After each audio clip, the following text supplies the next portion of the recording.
Hey guys, and welcome back to our Kiwi garden. It's been a while. Some things have changed and some things haven't. My hair is still flying everywhere because I just pulled it back this morning. I didn't actually do it. But in things more important than my hair, the world's changed a little bit, hasn't it? And so many things are happening. I guess we're all feeling it differently everywhere. So one of the biggest things we're feeling here in New Zealand is the cost of living squeeze. I drive a diesel, Tom drives a petrol car, and our fuel bill has doubled. And we're now paying the equivalent, I think, of about $10 US a gallon for our fuel. So, fuel drives every part of our supply chain, and costs are going up. So I'm thinking I'm going to make my garden more productive than it's been ever before, because if I can walk out to my garden and get stuff, or the buckets that I'm going to show you guys how to plant in, or my back garden, or even, maybe be able to help somebody out with some stuff, then I think we'll be in a pretty good place.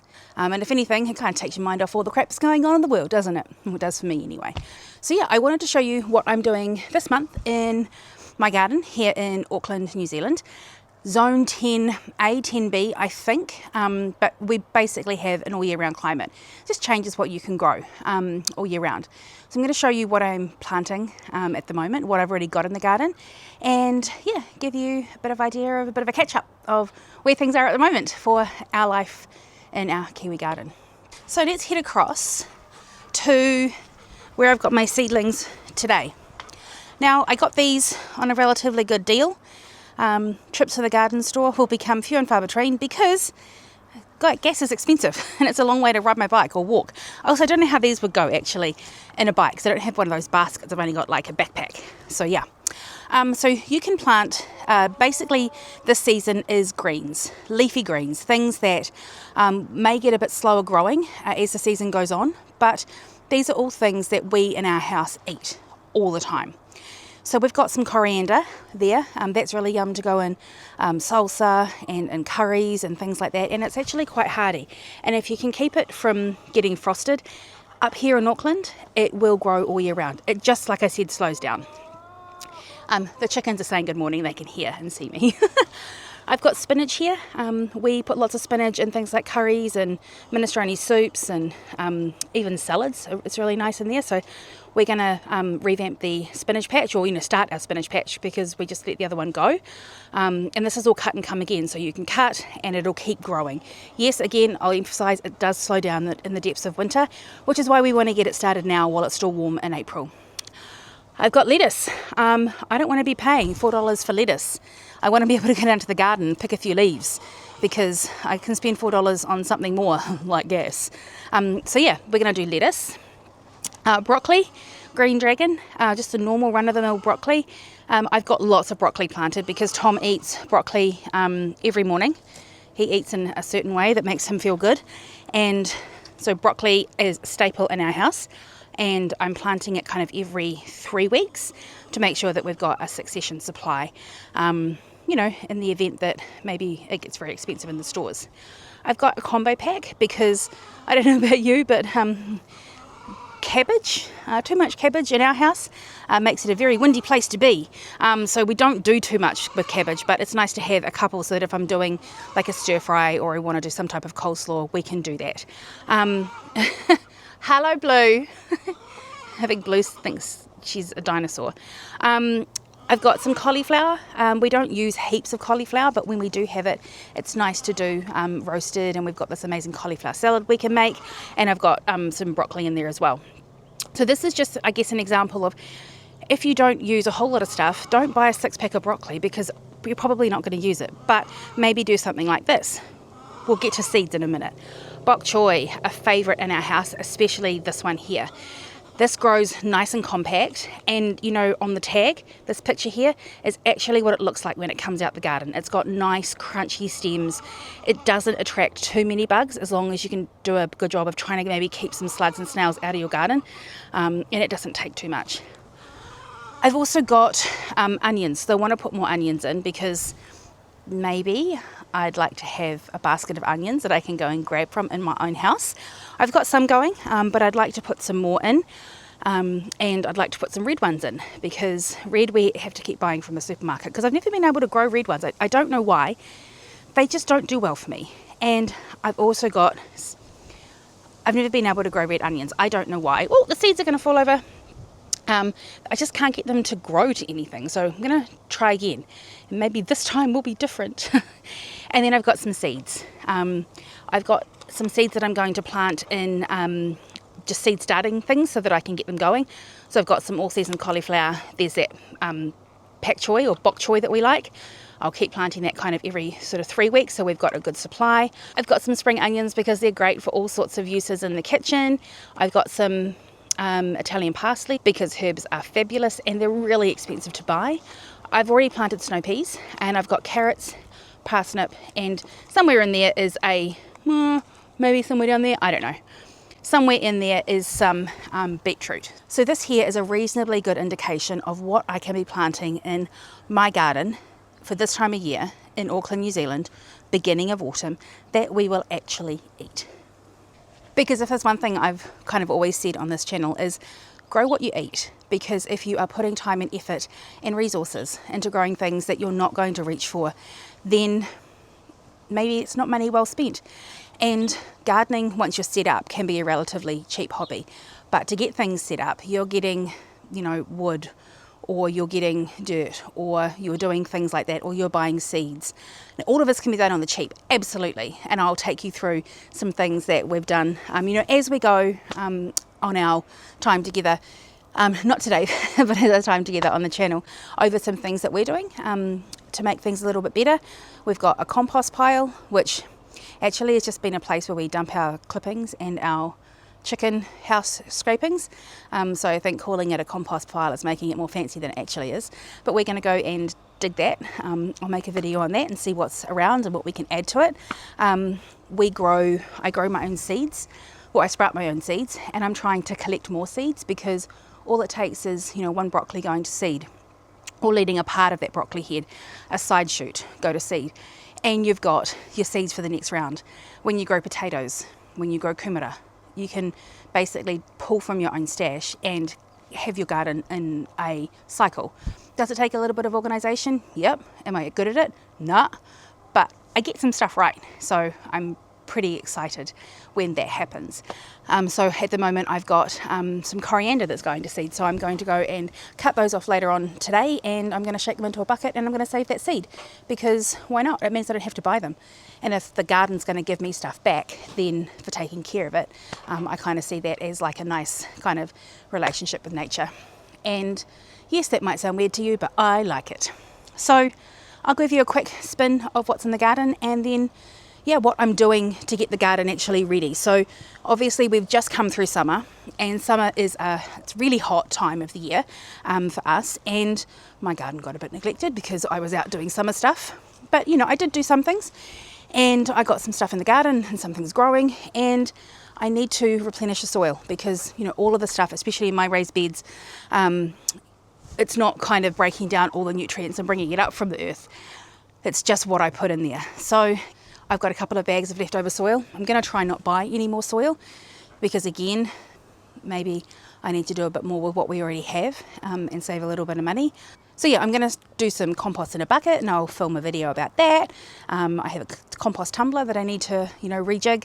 My worms are still going very slowly, but we are getting a bit colder, and those are the systems that we have going at the moment, and I'm going to spend some time making it a bit better. So here is the corner garden, and this is the raised beds that we put in second, and it's a bit of a shadier corner of the garden, and yes, I need to do some trimming up in here. It's about the time of the year we need to do that, so that it gets some more morning sun, but it gets blasted by the afternoon sun, so we've got to give it a bit more consistency. This was the chilli bed. We had a few chilies growing in here this year, but we've got tail end tomatoes and some brassicas in there. The ricotta over in the corner here, this big tree chilli, is living up to its name, and we definitely need to give it a bit of a prune, but it has done amazing in terms of cropping this year.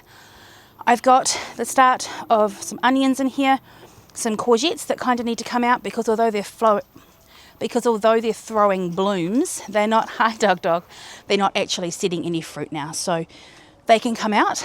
I've got some broccoli that I've got some beetroot just in the back here that we haven't harvested yet. I've got cucumber.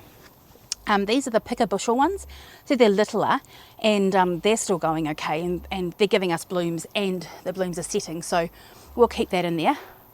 Over behind, against this trellis that Tom made me for my birthday, I think it was maybe last year, I've got snow peas that are coming up, so that's very cool. And I've got the first round of brassicas in here, so I grew all these ones from seed and put them in, and they're doing very well. These are mostly broccoli, and I think I've got 2 cabbage and 2 cauliflower in here. I put some lettuce in here, if you can see in there. Probably won't do that again because they are being shaded and now reaching for the light, so we will use them up as we go. And I've got some beetroot. In this bed here, this is the diagonal bed, gets a lot of shade, but I've had some things do really well in summer because it doesn't get quite as blasted. I've got a bright like silver beet, which I actually pull on the scraggy outer leaves for the chickens, and I have the world's tiniest buttercup pumpkin. Isn't he cute? We'll make a little mug of soup out of him maybe when he's ready. The worm farm is over there. It's just chugging away quietly. I've got some corn that I need to pull. It didn't do much. Somebody wasn't as diligent with her watering as she should be. Left over tomatoes. I've got some that are ripening and a couple more up here. They are not long for this garden, so we need to sort those out. Over here I've got celery, and I've got some chilies we need to harvest. Across here some more tomatoes.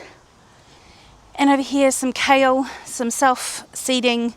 This is a tomato that's come up, and it's one of those patio tumblers, and it volunteered, so I've let it go. I don't know what we'll get, if anything, because there might not be enough warmth for these little tiny tomatoes to actually ripen, but we'll see. And this is another volunteer, probably some type of sweet 100. I actually planted in here carrot and beetroot tape, of which I got a sum total of 2 beetroot, so we won't be using tape again. I've never really had much luck with it. I think it just, I don't know, me and it don't do well together. I've got Tom's favourite here, which is curly kale, some volunteer cabbages, and my annual sweet potato. This is the volunteer that comes up every year. It's come up with a volunteer lettuce, which I'm finding everywhere in the garden at the moment, and it's a golden kumara, and I'm going to make a video where we dig it up and harvest and see what it gave us this year. Over in the back there we've got some lemongrass, a herb tower that Tom built me, some galangal which I need to sort of cut and figure out what's in there. The lemongrass definitely needs to be harvested, and I've got some fruit trees in holder buckets because I was going to plant it all down here, and I had great ambitions, and I mean if you look back in some videos you'll see that, you know, we were gonna do that, but we didn't do that, so I'm just keeping them going until we do that, which needs to be done at some point. I have spoiler this garden in here now, which is very cool, and I've got a video to pop up about how we did that. And the girls are still here. They're down the bottom, except there's one having a drink. They're down the bottom enjoying some shade.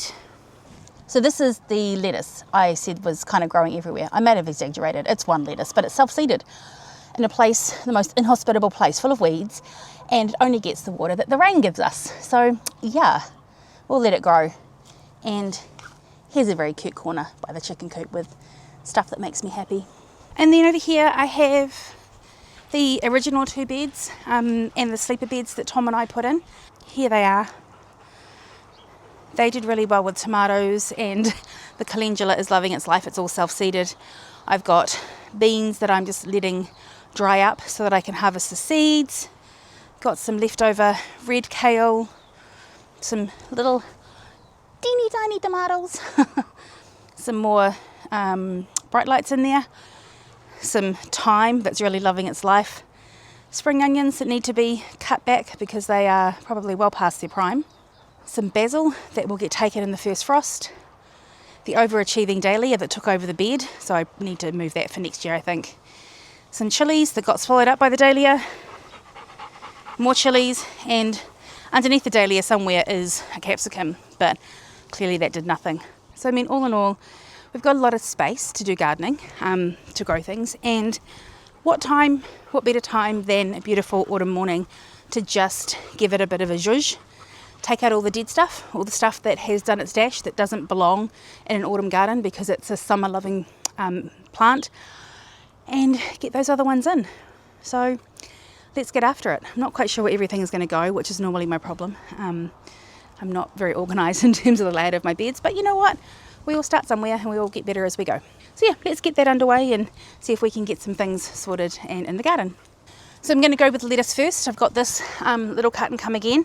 I'm going to plant 4 of these up in here, but I need to also replenish the soil or just put some more in because it just breaks down over time, and when you pull stuff out, then obviously you're pulling dirt out as well.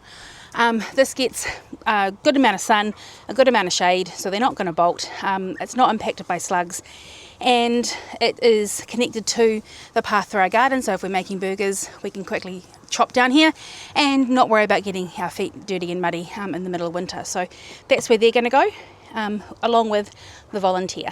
So let's do that. I've got my little garden helping trolley. I don't have a fancy trolley. Did I steal Tom's wheelbarrow? Yes I did. Did I fill it up with stuff?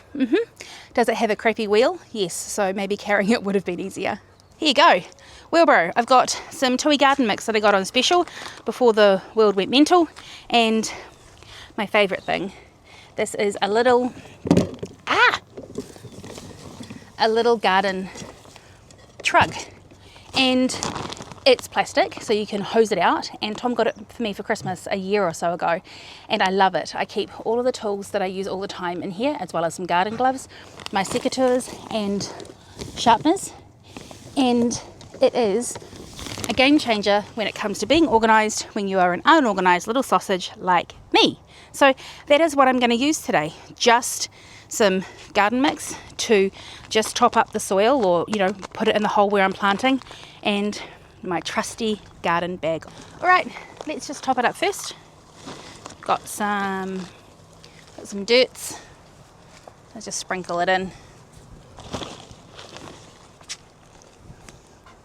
So here we go, all topped up and nice. Just some garden mix, and now we'll get these out and we'll just pop them in 1, 2, 3. Gives them kind of like enough room to spread out. We don't want huge lettuces because we just want to pick the leaves off from the side and then from the outside, and then the inside kind of keeps growing out. And like, it doesn't last forever, but it's enough for us for burgers, and that's really all we use it. Maybe smash burgers, wraps occasionally, but yeah, this should keep us going nicely. Alrighty, so these ones are a bit harder to get out, and I think I actually have more than, I'm gonna squeeze. I feel like there's 1, teeny tiny, 2, 3, oh goodness, I've actually got heaps of lettuce. There's still about 6 in there. So we just push it in, and there you go. Like, gardening's actually that easy. It doesn't need to be overcomplicated. It doesn't need to be, you don't have to have all the latest and greatest stuff. All you need is something you can have about 15 centimetres of soil in for some of these really short lived crops, annuals, where they don't have massive root systems and lettuces don't. Things like bok choy doesn't, things like spring onion don't. You can even get away with some of the broccoli and things like that in just a 10 litre bucket. So we'll do some videos on that, just so that, if you don't have raised beds, or you don't have the resources to make raised beds, or you just don't want raised beds, you can find yourself a couple of buckets, and you can, or even just use garden pots, all the stuff people put out on the side of the road, decorative pots and stuff. You can get yourself some stuff growing, so that maybe this autumn you could have a little herb garden, you could have a salad garden, you could have 6 buckets on rotation that you're growing things in. Bok choy, if you eat it, spinach, if you eat it, lettuce, if you eat it, can be that easy. Okay, I'm going to pull out the courgette, and it all gets tossed over in that corner. I'll take you over into that corner. Well, Tom's going to jump over and I'll film him to see what type of compost we actually do have behind there. And I'm going to dig some veggie mix through here. I'm going to put a couple of rows of onions in here just to fill all that in, and maybe some more brassicas in here because I can see that they're actually growing really well in this garden bed. Okay, now I'm going to put some more onions in. In a square foot garden bed, it is 9 onions per square foot. I'm going to use the bigger ones first. So I'm going to put 1 square foot, 2 square feet. Put that one in there. I think I can probably put one in the middle.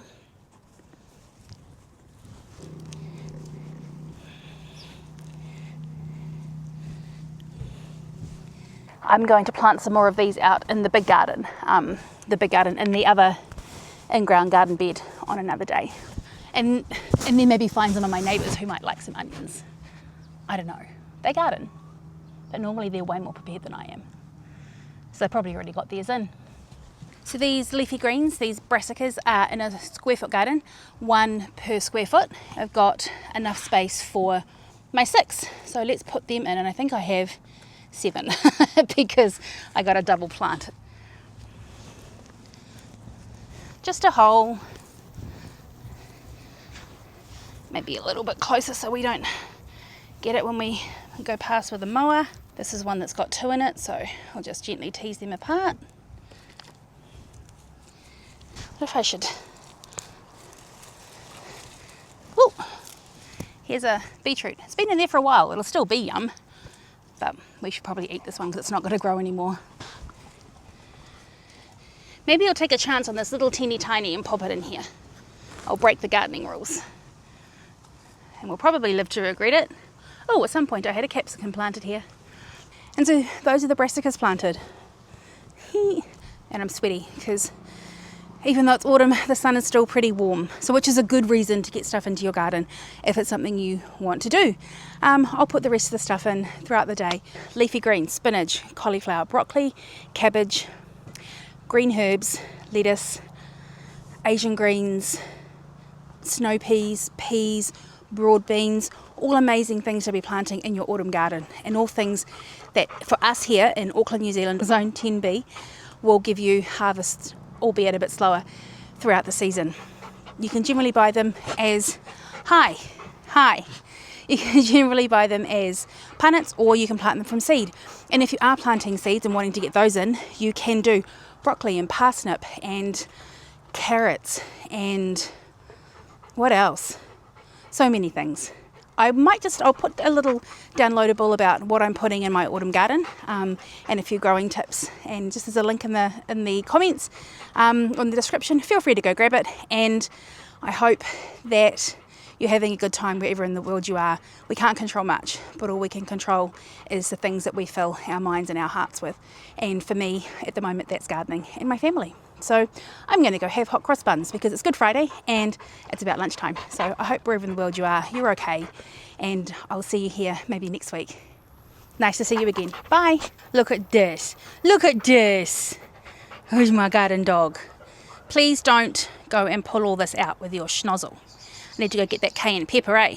That's a good way to keep your dog's nose out the garden.